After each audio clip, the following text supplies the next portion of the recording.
Alors dans ma vidéo précédente, je vous ai parlé des protéines et là je voulais aller un petit peu plus dans les détails concernant l'assimilation des protéines. En fait, il y a un mythe qui circule qui dit qu'on ne peut pas assimiler plus de 30 grammes de protéines par prise. Comme je vous ai dit, c'est un mythe, c'est totalement faux parce qu'en fait, le corps va assimiler absolument tout ce qu'on lui donne. Donc si on consomme 100 grammes de protéines, on va assimiler 100 grammes de protéines. En fait, dans le corps, il se produit constamment deux processus. Le premier, c'est la synthèse des protéines musculaires. En anglais, c'est Muscle Protein Synthesis, aussi appelé MPS, mais c'est aussi ce qu'on appelle l'anabolisme.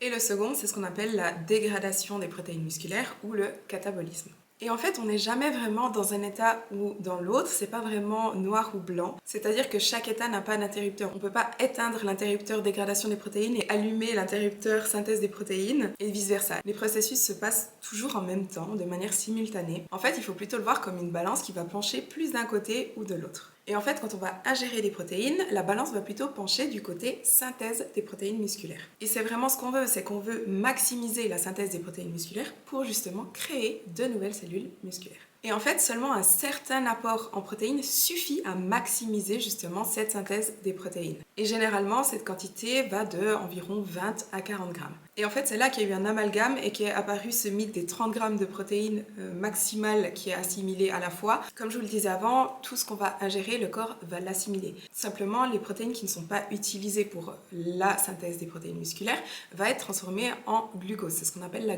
néoglucogénèse. Et ensuite, ce glucose va être utilisé comme énergie. Donc le corps va l'utiliser comme énergie au quotidien ou alors il va être stocké sous forme de glycogène dans les muscles et dans le foie. Donc voilà, en ce qui concerne ce mythe, c'est juste une incompréhension parce qu'on va assimiler plus de 30 grammes de protéines, mais c'est pas forcément nécessaire pour maximiser la synthèse des protéines musculaires puisque, comme je vous l'ai dit, 20 à 40 grammes suffit généralement. Donc là, je vous dis pas 30 grammes, je vous donne plutôt une fourchette allant de 20 à 40 grammes parce qu'en fait, ça va dépendre des personnes. Il y a des personnes qui auront besoin de plus, d'autres personnes auront besoin de moins pour maximiser la synthèse des protéines musculaires, notamment voilà, quelqu'un qui est plus petit, quelqu'un qui a moins de masse musculaire, donc peut-être une femme qui fait 1m50 vs un homme qui fait 1m80 et 120 kg quasiment que de muscles, forcément la femme, 20 grammes, ça va probablement lui suffire, alors que l'homme aura plutôt besoin d'arriver vers les 40 grammes. Et aussi, plus on prend de l'âge, plus on aura besoin de protéines pour maximiser cette MPS, parce qu'avec le temps, on développe ce qu'on appelle une résistance anabolique. Je vais revenir un petit peu sur ce que je disais dans ma vidéo précédente, quand j'expliquais que c'était assez important ou en tout cas intéressant de bien répartir son apport en protéines sur la journée parce que justement c'est ce qui va permettre de stimuler de manière constante la synthèse des protéines musculaires et faire toujours plutôt pencher la balance du côté anabolique plutôt que du côté catabolique. Maintenant, ne vous en faites pas trop par rapport à ça, c'est pas grave si tous vos repas ne contiennent pas 20 à 30 grammes de protéines. Si vous avez un repas qui n'en a que 15 et un autre repas qui en a 60, c'est pas très grave du moment que vous atteignez vos protéines sur la journée. D'autant plus si vous n'êtes pas compétiteur de haut niveau, disons, où là on va vraiment essayer d'optimiser les moindres détails. Mais si votre objectif est juste de prendre un peu de masse musculaire, d'améliorer votre composition corporelle, atteindre vos protéines sur la journée, ça suffit. Je vois parfois des gens qui stressent parce que ça fait 3 heures qu'ils n'ont pas mangé de protéines.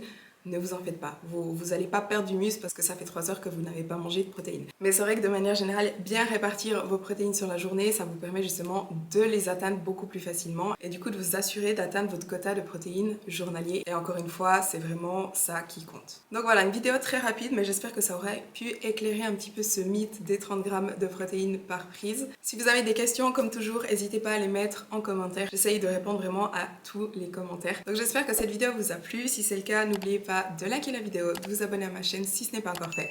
Et on se voit dans la prochaine vidéo. Mmh.